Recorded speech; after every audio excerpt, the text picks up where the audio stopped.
from SurfFX, and we're having a look at the new Ozone Wasp V2. Now this wing, the first Ozone Wasp was one of the best wings for wave riding. It was really light in the hand, and just had a good bit of stability to it. So what did they change? First off, they changed the tip shape quite a bit. So it's a little bit deeper, a little bit fatter.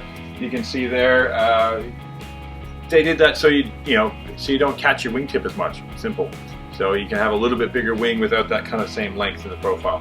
What else did they do? They changed the whole canopy profile bit. You can see here how deep it is, particularly down the bottom here. So what that does, that gives you your draft and center of effort up front, and it's got a real locked-in feeling. Like it feels like it's just on the front hand, lots of control, and the back hand is just feathering, kind of just sheeting it on. So really nice, solid locked-in feel. So something that the last one, well, like a lot of previous wings, were a bit soft. So like when you went to pump them, this wing, when you go to pump it, and we show in this video with like all these guys boosting airs, you can see in the video here that it's just a really rigid wing. Now these guys are in really strong winds in Maui, but it's just a solid setup. So when you go to shoot it, you don't get a folding of the wingtips at all. Obviously you're going to get some movement through here, but you don't get any folding through there. So it's something you can really just kind of pump yourself up and go, and just get a little bit extra power. Something, you just want it more rigid, more responsive.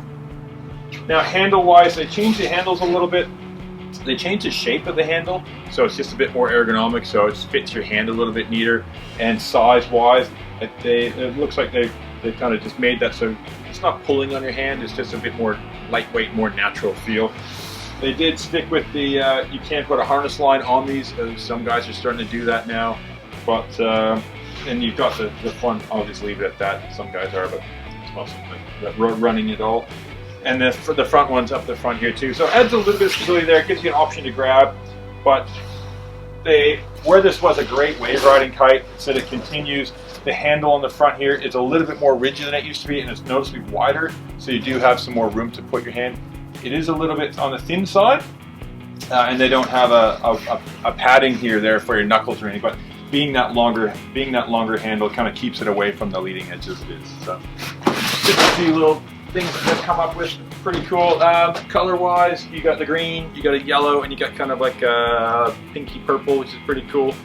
But really, it's just the takeaway thing from this is that if you want a wing that's very locked in feeling and super light, like this is Kai Lenny's wing of choice. He's not sponsored by Ozone, but this is the one he uses by his choice. Just very light in the hand feeling, but having that real positive connection to it. So well done, Ozone. You've got some good improvements on this new wing.